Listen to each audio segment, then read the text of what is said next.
Nandiyan pala kayo mga loads. Paano ginawa to? Let's go, gawin natin. Diretso na agad tayo sa CapCut mga loads. Dalawang video gamit natin dyan. Yung isang mukhang taong umikot sa upuan at yung isang mukhang taong nag-ikot ng upuan. Focus muna tayo dyan sa mukhang taong nag-ikot ng upuan. Dalhin natin sa harap. Pagpalitin lang natin sila. Itulad ng ex mo, pinagpalit ka sa iba. Focus muna tayo dyan dahil buburahin muna natin yung hindi natin kailangan gamit ang split tapos bilit natin. Then next natin yung natira.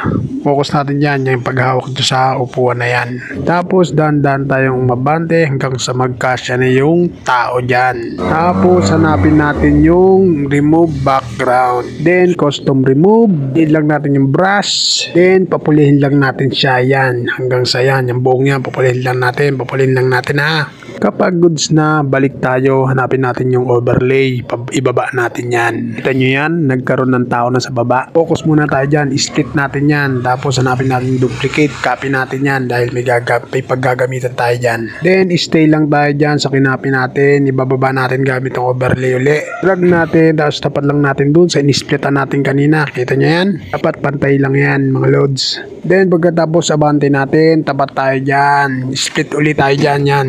Ipantay lang natin dyan, tapos split natin uli. Then, focus tayo dyan. Punta ulit tayo sa remove background. Remove background natin yan. Auto remove naman tayo dyan.